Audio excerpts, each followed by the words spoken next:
यह एक उदाहरण है भारतीय समाज में हिंदुओं की मनःस्थिति का। लगभग 1200 वर्ष से इस्लाम की बर्बरता से लड़ता हुआ यह देश आज तक उस मनःस्थिति से बाहर नहीं निकल सका जिसे हम शत्रुबोध का न होना कहते हैं। भारत का कथित बौद्धिक समाज निरंतर आह्वान कर रहा कि नरेंद्र मोदी को हराओ। उसके लिए मोदी एक शत्रु हैं, तो फिर यह समझना भी कठिन नहीं कि उसके मित्र कौन हैं।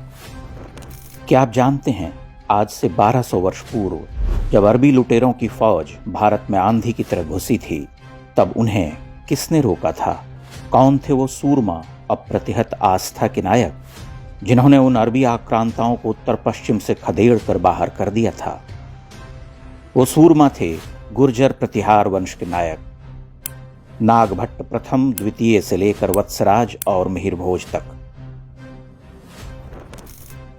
मिहिर भोज ने उन आक्रांताओं को सबसे कठोर सीख दी थी, लेकिन दुर्भाग्य देखिए कि जब प्रतिहार वंश के राजा उन आतंकियों से लड़ रहे थे, तब दक्कन में राष्ट्रकूट के राजा उन्हें प्रवेश का मार्ग दे रहे थे। यही वो विकट आत्मसंहारी भूल है जिसने बाद में दक्षिण में खिलजियों और तुगलकों को पांव पसारने के अवसर दिए।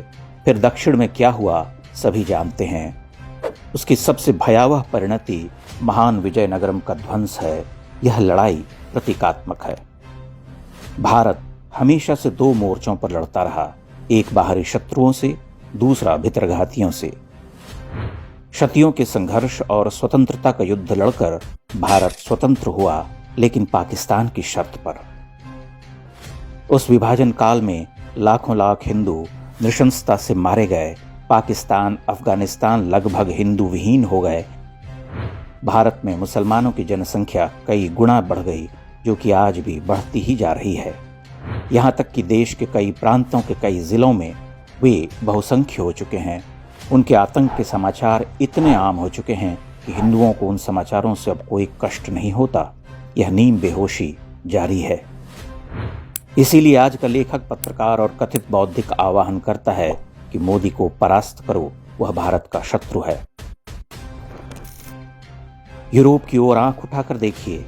इंग्लैंड में रहने वाले भाईजानों के उत्पात बढ़ते जा रहे हैं और अब उन्होंने ऐलान कर दिया है कि अगर इंग्लैंड के अंग्रेजों को वो पसंद नहीं तो अंग्रेज देश छोड़कर जा सकते हैं, हम तो यहीं रहेंगे।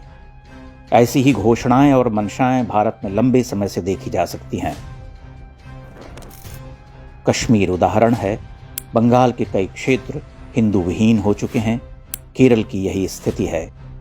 देश के कई हिस्सों में आतंक जारी है। कर्नाटक में सत्ता बदलते ही मारपीट, हत्या और धमकियां आम हो चुकी हैं, लेकिन भीतरघातियों की आंख नहीं खुली। उनके लिए मोदी सबसे खराब नेता हैं।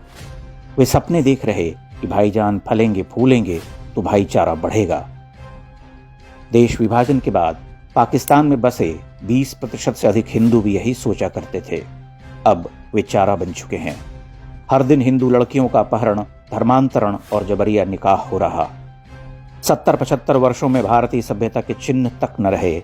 हजारों मंदिर और हिंदू हवेलियां गुम हो गईं। कश्मीर की भी यही कथा रही। बंगाल ने भी यही दिवा स्वप्न देखा। अब दुर्दशा आप देख रहे।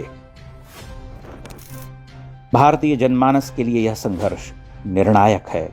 लोकतंत्र की लड़ाई में उनकी उदासीनता अथवा मेरे एक वोट से क्या अंतर पड़ता है कि मानसिकता कितनी भयावह और यंत्रणा में हो सकती है, इसका आकलन उन्हें नहीं है।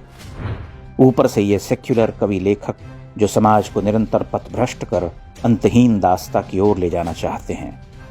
हिंदुओं का इतिहास और वर्तमान दोनों सामने है। वह अपने भाग्य का विधाता है। उसे तय करना होगा कि वह अपना और इस देश का कैसा भविष्य चाहता है।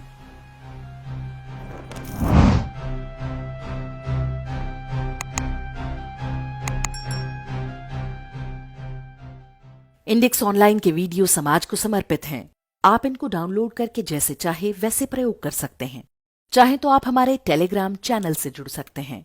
वहां सारे नए पुराने वीडियो आपको मिल जाएंगे। हमारे सोशल मीडिया लिंक हर वीडियो के डिस्क्रिप्शन में होते हैं। हमारा एकमात्र उद्देश्य हिंदू समाज को जागृत और एकजुट करना है। इसमें सहभागी बने। धन्यवाद।